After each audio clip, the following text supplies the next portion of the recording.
Hi welcome to Chinnu's cherry picks. ഇന്ന് നമുക്ക് non സ്റ്റിക്കിൽ ഇരുമ്പ് ചട്ടിയിൽ ഉണ്ടാക്കുന്ന അതേ ടേസ്റ്റിലും ടെക്സ്ചറിലും എങ്ങനെയാണ് ഫിഷ് ഫ്രൈ ചെയ്തെടുക്കുക എന്നുള്ളത് കാണാം. പലരുടെയും പരാതിയാണ് നോൺ സ്റ്റിക്കിൽ ഫ്രൈ ചെയ്യുമ്പോൾ ഒരുമാതിരി സോഗിയായി പോകുന്നു, ആ ഇരുമ്പ് ചട്ടിയിൽ ആ ഒരു ടെക്സ്ചർ കിട്ടുന്നില്ല എന്നുള്ളത് സത്യവുമാണ്. അപ്പോൾ നമുക്ക് ആ മൊരിഞ്ഞ പുറവും ഉള്ളിൽ ആ കറക്റ്റ് ടെക്സ്ചറും ഒക്കെ ആയിട്ടുള്ള ഫിഷ് ഫ്രൈ എങ്ങനെയാണ് നോൺ സ്റ്റിക്കിൽ തയ്യാറാക്കുന്നതെന്നുള്ളത് കാണാം. ഞാനിവിടെ 1/2 കിലോ കറുത്ത അവോലയാണ് എടുത്തിരിക്കുന്നത്. നമ്മൾ മീനൊക്കെ വറുക്കുമ്പോൾ എപ്പോഴും ഏറ്റവും സിമ്പിളായിട്ട് ചെയ്യുമ്പോഴാണ് ഏറ്റവും ടേസ്റ്റ് കിട്ടുക എന്നാണ് തോന്നിയിട്ടുള്ളത്. ഒരുപാട് എക്സ്ട്രാ ഇൻഗ്രീഡിയൻസ് ഒന്നും ഇല്ല, അതിൻ്റെ ബേസിക് ഇൻഗ്രീഡിയൻസിലാണ് അതിൻ്റെ ഏറ്റവും നല്ല ടേസ്റ്റ് കിട്ടുക. ചില കറികളൊക്കെ അങ്ങനെയാണ്. അപ്പോൾ നമ്മൾ ആദ്യം കുറച്ച് ഉപ്പിട്ട് കൊടുത്തു. പിന്നെ നമുക്ക് 3 ടീസ്പൂണിലധികമായിട്ട് കുറച്ച് മുളക് പൊടി ചേർത്ത് കൊടുക്കാം. പിന്നെ 1/2 ടീസ്പൂൺ മഞ്ഞൾപ്പൊടി ചേർത്ത് കൊടുക്കാം. 1/2 ടീസ്പൂൺ കുരുമുളക് പൊടി ചേർത്ത് കൊടുക്കാം.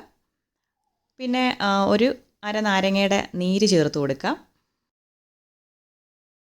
ലാസ്റ്റായിട്ട് നമുക്ക് 1/2 ടേബിൾ സ്പൂൺ വെളിച്ചെണ്ണ ചേർത്ത് കൊടുക്കാം. ഇത് ഇത്രയും ചേർത്ത് നല്ലപോലെ ഒന്ന് കുഴച്ചെടുക്കാം. അധികം വെള്ളം ഒഴിക്കേണ്ട ആവശ്യമില്ല. ആവശ്യമെങ്കിൽ 1-2 ടീസ്പൂൺ വെള്ളവും കൂടെ ചേർത്ത് കൊടുക്കാം.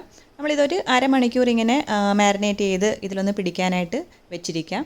ഇനി നമുക്കിത് നോൺ സ്റ്റിക്കിൽ വളരെ എളുപ്പത്തിൽ വറുത്തെടുക്കാം. വലിയ വ്യത്യാസങ്ങളൊന്നുമില്ല കാണുമ്പോൾ, പക്ഷേ റിസൾട്ടിൽ നല്ല വ്യത്യാസമാണത്. വറുത്ത് നോക്കിയാൽ തന്നെ മനസ്സിലാവും. നമുക്കിനി പാനിലേക്ക് വളരെ കുറച്ച് എണ്ണ ഒഴിച്ചു കൊടുക്കാം. ഒരുപാട് എണ്ണ നോൺ സ്റ്റിക്കിൽ ഒഴിച്ചാൽ ഒരു നല്ല ടേസ്റ്റിലും ടെക്സ്ചറിലും കിട്ടില്ല മീൻ വറുത്തത്. അതുകൊണ്ട് ആവശ്യത്തിന് മാത്രം എണ്ണ ഒഴിച്ചു കൊടുക്കാം. ഇതിലേക്ക് കുറച്ച് കറിവേപ്പിലയും കൂടെ ചേർത്ത് കൊടുക്കാം. നമുക്കിനി ഇതിലേക്ക് മീൻ വെച്ച് കൊടുക്കാം. അതോടൊപ്പം തന്നെ ഫ്ലെയിം ഒരു മീഡിയം അല്ലെങ്കിൽ മീഡിയം ഹൈയിൽ വെക്കുക. ആ ഒരു തീയിലിരുന്ന് അതിൻ്റെ പുറം ഒന്ന് മൊരിഞ്ഞ് കിട്ടാൻ വേണ്ടിയിട്ടാണ്. അതൊരു 1-2 മിനിറ്റിൽ നമുക്കങ്ങനെ മൊരിഞ്ഞ് കിട്ടും. അതിനുശേഷം തീ ഏറ്റവും കുറച്ച് ലോയിലാക്കി ഒന്ന് അടച്ച് വെച്ചിട്ട് വേവിക്കണം. നമ്മളിപ്പോൾ കാസ്റ്റ് അയണിലൊക്കെയാണ് ഇത് ചെയ്യുന്നത്, അല്ലെങ്കിൽ ഇരുമ്പ് ചട്ടിയിലാണ് ചെയ്യുന്നതെന്നുണ്ടെങ്കിൽ നമ്മൾ ഒരേ തീയിൽ ഒരു മീഡിയം ലോയിൽ വെച്ചിട്ട് മൊത്തത്തിലങ്ങ് ചെയ്താലും നമുക്ക് നല്ല മൊരിഞ്ഞ് നല്ല ടെക്സ്ചറിലുള്ള മീൻ വറുത്തത് കിട്ടും. ഇതിപ്പോൾ നോൺ സ്റ്റിക്കിൽ ആ ഒരു ടെക്സ്ചറിൽ കിട്ടാൻ വേണ്ടിയിട്ടാണ് ടെമ്പറേച്ചർ സെറ്റിംഗ് ഒക്കെ ഇത്ര കാര്യമായിട്ട് പറയുന്നത്. ഇവർക്കൊക്കെ അറിയായിരിക്കും, എങ്കിലും അറിയാത്തവർക്ക് വേണ്ടി പറയുവാണ്. ഒരു മിനിറ്റ് കഴിയുമ്പോഴത്തേക്കും നമുക്കിത് അടച്ച് വെച്ചിട്ട് ഏറ്റവും കുറഞ്ഞ തീയിലൊന്ന് വേവിച്ചെടുക്കാം. അപ്പോൾ നമ്മുടെ മീൻ ഒരു 4-5 മിനിറ്റ് കൊണ്ട് വെന്ത് കിട്ടിയിട്ടുണ്ട്. ഓരോ മീനിൻ്റെയും അനുസരിച്ച് കുറച്ച് സമയം അങ്ങോട്ടും ഇങ്ങോട്ടും മാറും. അതുപോലെ തന്നെ ഒരുപാട് നെയ്യൊക്കെ ഉണ്ടെങ്കിൽ നല്ല നെയ്യൊക്കെ വന്നിരിക്കുന്നത് കാണാൻ പറ്റും. നമുക്ക് ഇതിൻ്റെ തീ കൂട്ടി ഒരു മീഡിയം ഹൈ ഫ്ലെയിമിൽ വെച്ചിട്ട് അതിൻ്റെ പുറം ഒന്ന് മൊരിച്ചെടുക്കണം. അപ്പം ഇടയ്ക്ക് ഇങ്ങനെ ഒന്ന് പൊക്കി നോക്കുക കറക്റ്റ് ആയോ എന്നുള്ളത്.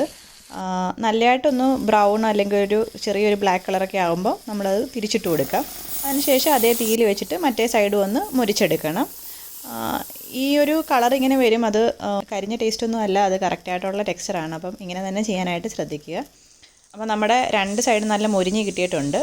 അപ്പോൾ നമ്മൾ ആദ്യം ലോ ഫ്ലെയിമിൽ അടച്ച് വെച്ച് വേവിച്ചെടുത്ത മീൻ പിന്നീട് തീ കൂട്ടി 2 സൈഡും മൊരിച്ചെടുത്തു. ഇത്രയേ ഉള്ളൂ. അപ്പം എല്ലാവരും ഒന്ന് ട്രൈ ചെയ്ത് നോക്കുക, ഉറപ്പായിട്ട് ഇഷ്ടപ്പെടും. അതുപോലെ നമ്മുടെ ചാനൽ ആദ്യമായിട്ടാണ് കാണുന്നതെന്നുണ്ടെങ്കിൽ സബ്സ്ക്രൈബ് ചെയ്യാൻ മടിക്കരുത്. സൈഡിൽ കാണുന്ന ബെല്ലൈക്കൺ കൂടി ഒന്ന് ക്ലിക്ക് ചെയ്യുകയാണെന്നുണ്ടെങ്കിൽ പുതിയ വീഡിയോസ് ഇടുമ്പോൾ നോട്ടിഫിക്കേഷൻസ് ആയിട്ട് കിട്ടിക്കോളും. വീണ്ടും കാണുന്നവരേക്കും ബൈ.